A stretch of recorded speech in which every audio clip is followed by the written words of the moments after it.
Yeah. And don't forget, look natural. Yeah, yeah, yeah. Yeah. Welcome to the Unknown Podcast. And I believe you're Mark Ramsey. I am a coach and consultant, and you are Mike Marshall. Yes, coach and sometimes consultant. Yes. Whatever's necessary, and other jobs as deemed necessary on the resume. The No, it's good to be here. Episode one. Yeah, we know it'll be rough, but we know it'll get better. I think it's going to be fun. And we were talking earlier about just sort of what we're hoping to achieve here, and you've updated Hamlet's saying something about madness. Oh yeah, yeah. There's message in my madness. It's my new catchphrase. Every good show has to have a catchphrase. Hey. So, uh, yeah, we want it to be fun, but we wanted there to be stuff in there that you go, I hadn't thought about that before, hadn't thought about it in that way before, and is there an application for this? And we always talk about in our work, right? Is there an application for life and work? And we've always figured out that if it's a good business practice or a good business principle, it's probably a good life principle. And if it's a Yeah, good life principle, it's probably pretty good business practice. yeah. So those are the kind of things that we hope to surface as we talk through this. And surface is a great word because what we really know about these nuggets that we're going to present is that those are the nuggets on the surface, and there's a deep vein of gold beneath those nuggets. So they are things that people can apply and pay attention to and go deeper with as time goes on. But so with that being said, we were going to sort of toss around the idea of what's changing for the consumer right now. If you're listening to this in the year 2035, trying to figure out, the beginnings of our fame, um, the pandemic is going on right now. The corona is upon us. So you have made an observation that I think is really sharp about, I think, virtual and local being put together. Do you want to sort of talk through that? Oh yeah, no, it was this realization trying to figure out, okay, what everybody was talking about, let's get back to normal at the beginning of the pandemic.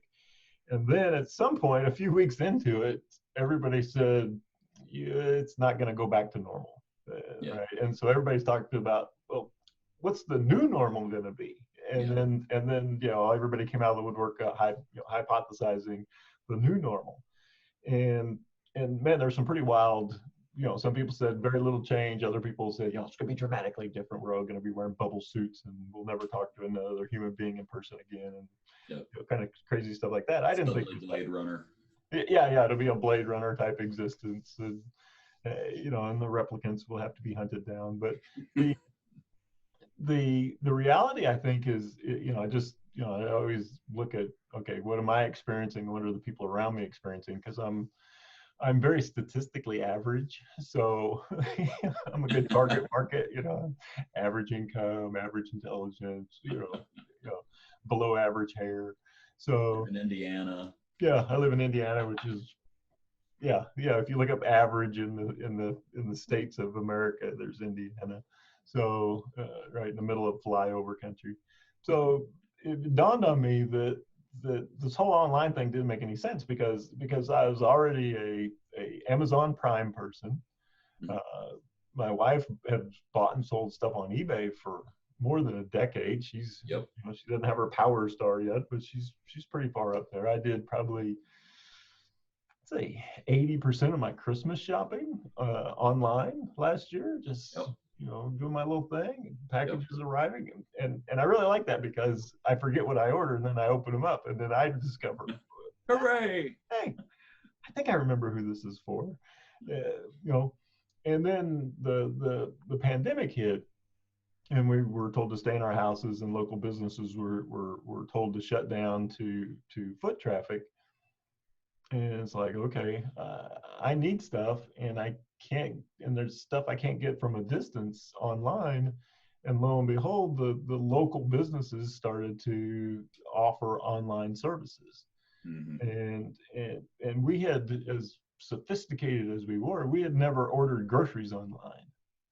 And so we didn't have to, because the grocery store's, half mile from the house. So, but we began ordering groceries online. We went online, we typed in the order, we got our pickup day, and then that becomes an event. Well, don't forget, Wednesday we've got a 10:30 grocery pickup. So if you want anything, go on the website, put it on there, and the browser's up all time now. So the little IGA browser's up, and you just go, oh, I want sweet pickles. You just add them to the list, and then you pull it in front of the store. They put the groceries in your car, and then you drive home. It's effortless, right? It's completely, you paid online. It's just completely effortless. The local restaurants that we'd always gone to came out with the online ordering with curbside pickup. So their menus were always online, but they were always just PDFs or JPEGs. Now their menus are clickable and you can order and stuff. And so we started doing that. We're not big drinkers, but I was cracking up because there was a whole new job that was created at the liquor store. Our liquor store down the street hired runners. They hired full-time people to take the liquor from inside the store and put it in the trunk of your car. This is a job now. And the thing that cracked me up when I read the job ad was you didn't have to be 21. Right? You're not actually selling the alcohol. You're just transporting. You're the bootleg delivery guy. So you got these high school kids that are, hauling liquor from the store to the car because you can't go in, and people like it. And so it dawned on me that this whole thing is I was always comfortable with online shopping, but I'd never ever dipped my toe into local online shopping. And so I think that's the transition that we see so many people now. And there was always people telling me about it. Pamela Cole and Alex Berry and folks who kept going, I just have my groceries, they just bring them to my house, and Instacart does this. And I just like, I couldn't make that leap. And now within a few days of the pandemic, made the leap, and now I'm perfectly comfortable ordering online. I was doing it last night. I needed some plywood for a project. Didn't drive down to Home Depot. Got on the Home Depot website, which is literally a mile from my house. Make sure that they have the paneling before I go pick it up. Right? Never did that before. You just went in there, wandered around, found stuff. Right. And I'm sure for $20 they'll bring it to my house. So I think that's the difference, and I think that's the shift that so many of our local small businesses weren't even considering, and now many of them have become pretty proficient at it. And then I know here in my hometown, some of them have gone out of business already. They didn't even make it to the reopening. They didn't survive 8 weeks of reduced business, and they didn't survive long enough to get an SBA PPP loan. And so they didn't even get the chance to adapt, right? Then Darwin took them out before they could even begin to transition to something different. Because it's an adaptation, and frankly, it's for even the folks that were already doing virtual are having to do it in a slightly different way. In fact, let me. Who knows if people will see pictures if we post a video of this, but I'm going to share my screen. And this is Purdy's, my favorite coffee shop nearby. The line is constantly around the block for their drive-through now.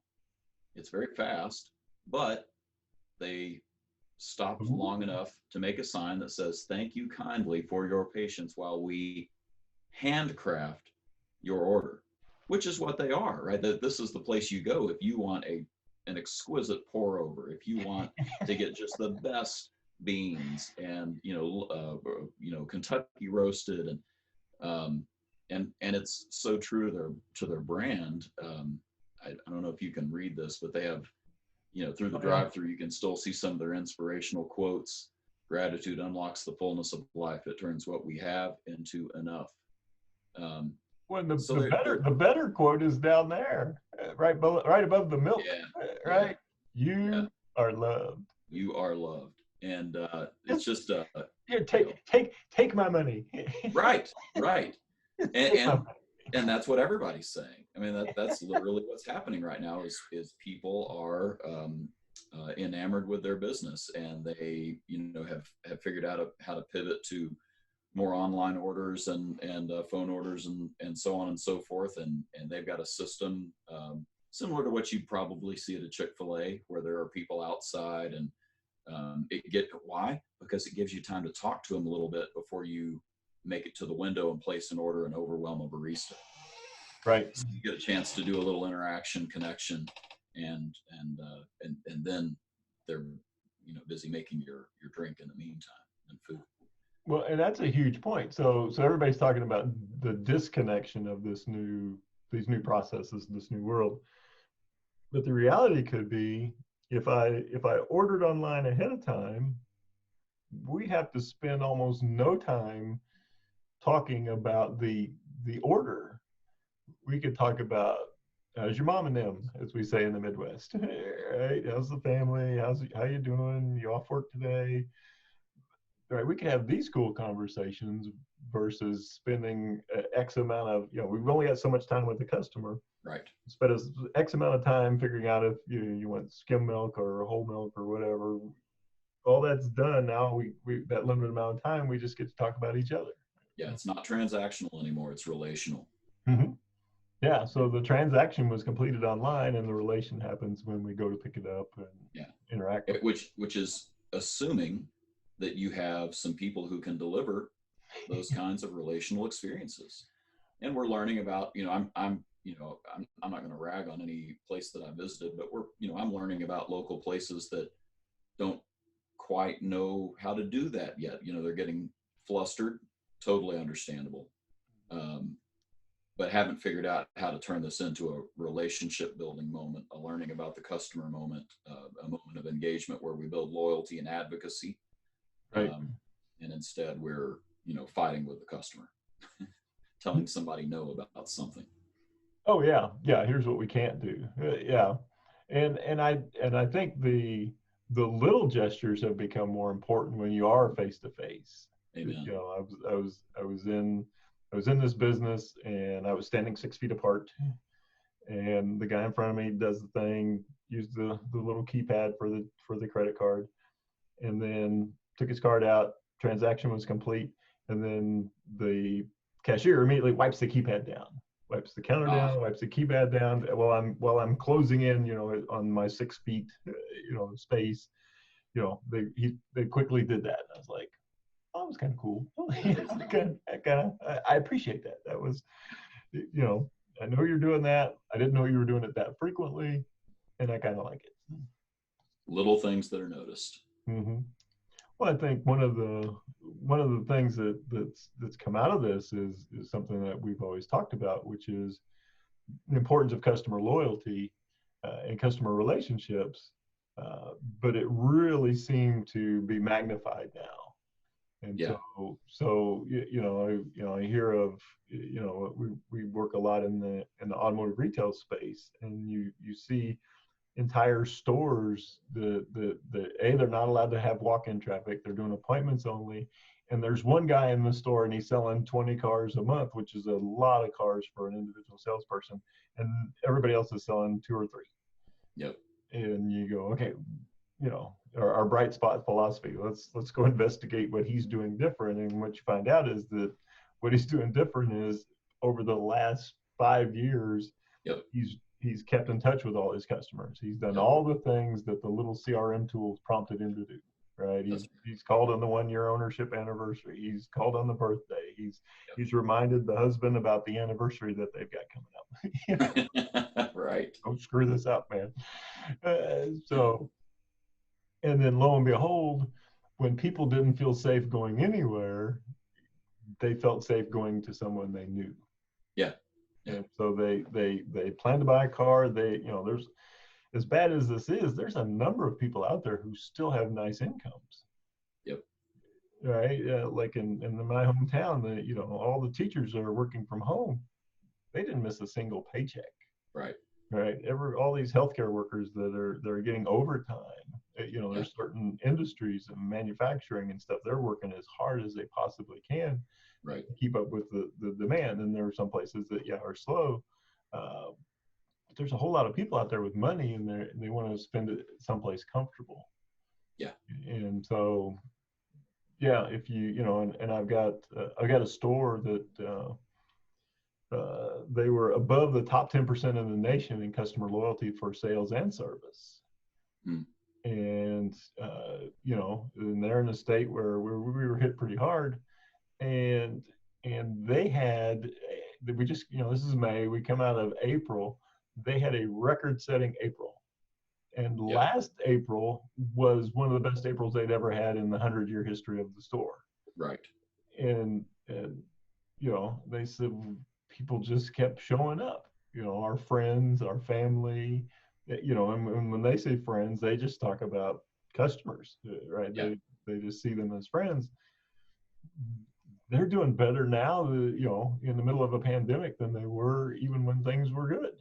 Yeah. These people feel that comfortable. Yeah, we talk about the one and done stores where they can sell you the one time because of high pressure or funny business of some kind, and people never come back because they don't like the experience. It's a bad time to be a one and done store right now. You want to be the one that's played the long game and has developed relationships with customers. Mm-hmm. Yeah, and I don't know what I really don't know what's in the customer's head. Mm-hmm. But they obviously, if it's a place where they have a relationship, they'll potentially risk their health to go hang out with those people and buy a car or buy a product, buy a service. And it's I never thought it was, I always knew it was good. I had no idea it was that powerful, that it could overcome the fear of contagion. Customer loyalty will offset the fear of contagion, and I'll go spend money with you in uncertain times, in uncertain health situation. Yeah, I'll still come out and spend money with you. Yep. What the heck? I had no idea it was that powerful. Yep. And we're even seeing examples of this, making the headlines where people are, turning over their stimulus checks to, a pizzeria to make sure it stays afloat. It's mm-hmm. not because they're nice guys. It's because that loyalty was earned from that business. They want to support that business.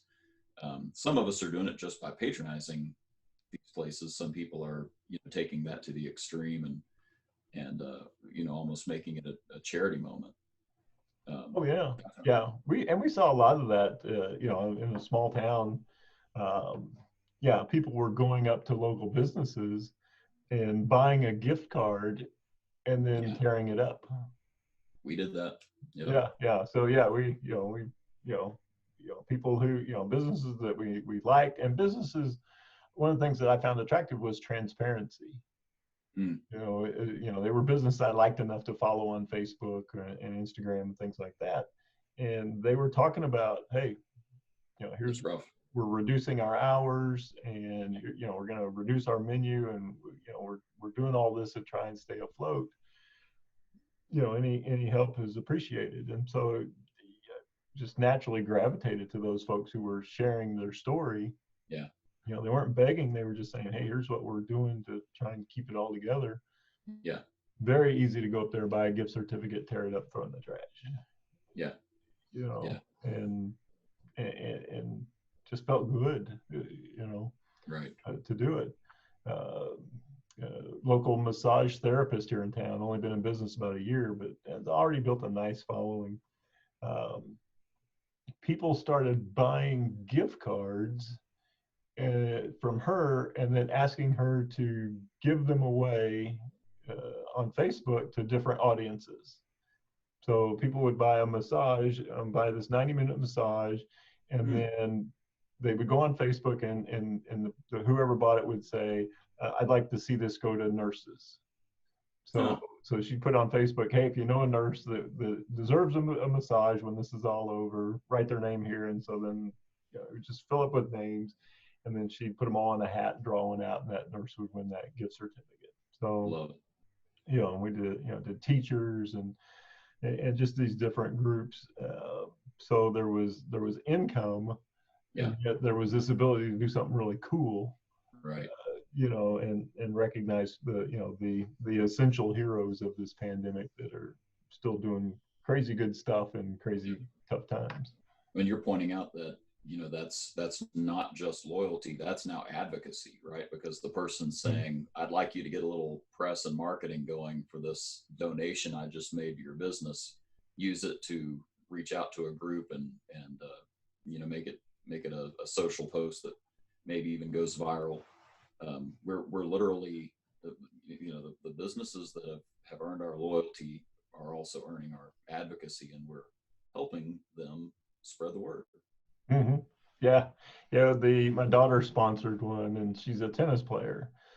So hers was, she's in high school, so she did teachers. And so we went out and we put every teacher's name that was nominated on an index card, and we laid them all out into the tennis court on one side. She went to the opposite side of the tennis court, took a tennis ball, soaked it in water, and just whacked it up in the air. And we videotaped, the tennis ball came down, and wherever it landed, whoever card it landed closest to, they got the massage.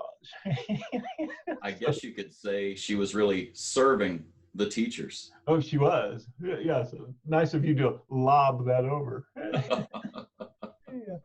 But yeah, it was, yeah, like you said, how do you make this interesting in this day and age, right? Just draw the name out of the hat thing. It's like, all right, we got to make this visually appealing.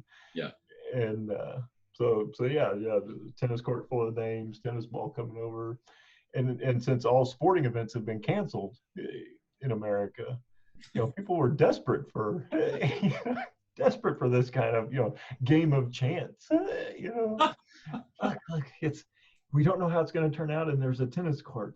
It's sports. We must watch to the end. This is awesome. That's so good. So, that's great.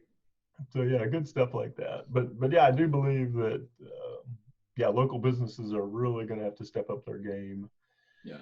And I really do believe people have fallen in love with this stuff, even at a local level. And yeah, it's going to continue on, and I think it's an expectation at this point. Yeah, all this time I could have just been ordering online, and you'd bring it to me, or I wouldn't have to get out of my car, and you'd be extra nice to me. And okay. Yeah. Who knew? Yeah. So and I think the point was that we were headed that direction. Yeah.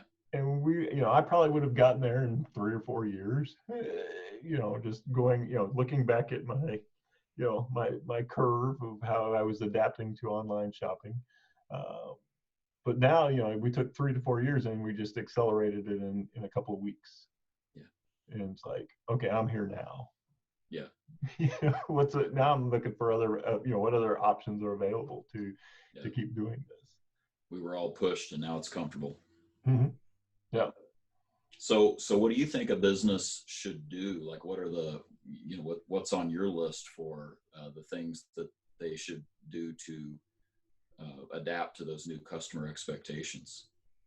Well, I think there's 2 things, and they're diametrically opposed.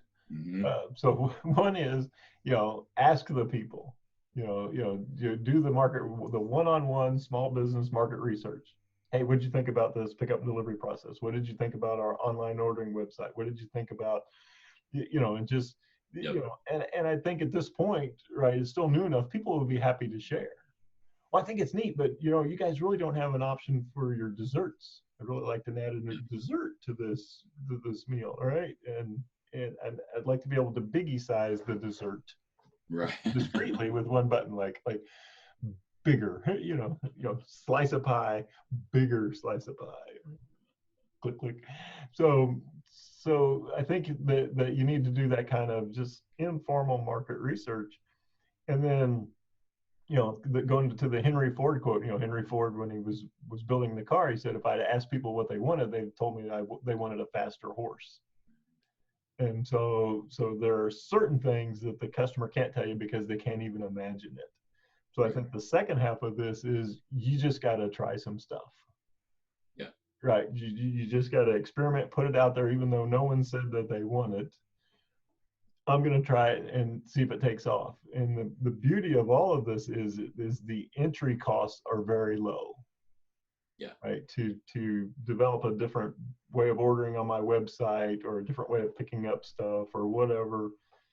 Yep. You know, these aren't big capital expenditures. So I can test some new things that I'm never going to discover by polling my customers that you go, that worked, right? That took off, or that failed miserably. I know not to do that. Yep. And so, yeah, I think we got to figure out what the customer wants by asking them. And then I think we got to try new things that the customer would never imagine to ask for. Yeah. And if we do that, yeah, I think we'll have some amazing innovation and we'll do some amazing stuff. But a year from now, we'll be really surprised at what we've done. And to piggyback on that, you know, the experienced designers would be talking now about A/B tests. You know, you could try that stuff out on some of your audience and see if it works.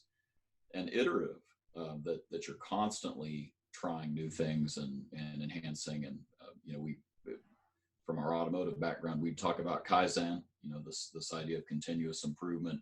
Mm-hmm. There's never been a better time to just keep blowing the customer away in little ways, such as like your person wiping down the keypad. Mm-hmm. Little things that are just enhancements to the process. All of this, of course, assumes, Mike, that you have people who can deliver the experience. Yes. I think now more than ever, you know, one of my stores was talking about that. They said we'll see more online and machine interactions, but at the point somebody wants to talk to a human, they want to talk to a really smart human. Right. A really engaged human, all right? So, and, you know, he equated it to the airline industry. So they got rid of all, you know, the row of agents. You know, it's interesting because the row is still there. There's just no agents there. So you got all these rows of where the agents used to be, and then you got one or two sprinkled around, and then you got all these kiosks. So, you know, the kiosk handles 80% of all the stuff. But when there's an issue, I now have to reluctantly go talk to a carbon-based life form. And so I wander up to the counter, and now, you know, his thinking is, at this point, I'm mildly irritated. Yep. Right? Something didn't go right, or I would have completed my transaction on the machine. Yep. Because I've got to talk to a human now, I don't want just a regular human, right? If I'm at Delta, I want a Delta Red Coat. Right. And those of you familiar with flying know that Delta Red Coat, they can do stuff. Right. They can get you on flights, they can solve problems, they can hand out money, they make things happen. Yeah. And so that's what he's looking at is okay, if the machinery lets us down, then ultimately there better be a human that's high quality, highly engaged, you know, empowered, able to make decisions and solve problems. Yep. And if I got that, man, I feel good about the whole thing. Yeah, it didn't go exactly like I planned, but I met this wonderful human being who cared about me, right, solved my problem, and I was on my way. Yeah, 5 stars, 2 thumbs up, whatever Likert system you could come up with. Strongly agree. I'm for that. Yeah. And somebody was talking about legendary service. It may have been you. A legend gets repeated. That's what makes it a legend. Is it's a story that's told over. All of those human interactions are what gets told again and again. Yeah. People will initially share the story of their awesome interaction with the kiosk. Yeah, I got my car fixed and I didn't talk to no one. Right. There was a machine out front distributing ROs and keys. Right? But the future of this thing is there was an issue, this wonderful human being solved it, and then that becomes worthy of retelling. That becomes the legend, right? It's, man, you'll never believe, man, this thing it wasn't going right. Man, they got these people there. Yeah, they just took care of it. And isn't that Chick-fil-A's secret? You know, that I think Seth Godin talks about remarkable service, and it's because it's something worth remarking on. Mm-hmm. And Chick-fil-A again and again. It's little tiny things, similar to the wiping of the keypad. It's the, refilling your drink at the table. It's the just paying attention when something does go wrong, because things go wrong and they immediately listen and get it. Over time, maybe each of those little interactions aren't worth retelling, but you're developing a case history there where people say, it really is different at Chick-fil-A. Mm-hmm. That's what we're going for. Oh yeah. It's those little moments, that add up to, that accumulate to, oh, that was a really great experience. I need to go back there. I need to tell a friend, Tell a friend. There you go. And so, yeah, the story gets repeated and then business grows. And it grows to the point, and it becomes so bulletproof that neither a recession or a pandemic can stop it. Yeah. Right. You become, that's what I want. I want to own a company that's pandemic proof. Right. Literally the whole world could lose its mind, and my customers love me so much that they fight through the madness and buy my coffee. Yeah, that's it. Like, how cool am I? That's it. And it's very difficult to get a bank loan on that. Like you want to expand, you need some money. Yes. What have you got? I'd like to offer up my customer loyalty. Can't see it, but what they could see would be the remarkable profits. Yeah. Right. The consistency of growth of your business. Right. Yeah. So I can't show them I'm bulletproof by telling them I have customer loyalty, but the numbers should tell me that there's something going on with this business that's worth taking a risk on and investing in and partnering with. So absolutely. Yeah. Good stuff, man. Well, we have meandered on for some time. Yeah. Maybe we should have had a timer or something. Yeah, we're gonna have to really figure this out, Marshall. Yes. I would say the exciting thing about all this is that you can start this today. That's just my closing thought, is that if you're not there, if you're seeing all sorts of opportunities, holy crap, yes. So go take advantage of that and go deeper with some of this material and start working with, what would be those ways of listening to your customers and then blowing them away with things that they could never anticipate. What are some ways that you could start testing this stuff in market and continually trying things, getting the right people on board and helping them develop. You can literally turn off this podcast and go start that process right now. Definitely. And we don't know if there'll be links or anything, but if there are links, click something, like something, whatever. Yeah, they always say that at the end of podcasts. Yeah. There's always, like us, subscribe. Yeah. Leave us some feedback on a 5-star iTunes review. And we don't have any of those things right now, but if we do ever get those things, do that. Yeah, that'd be great. Well, this has been Mike and Mark on a podcast yet to be named. Yes. Great talking to you, Mike. Yes, someday we'll have a cool logo and a name. Right. For now, thank you. Thanks.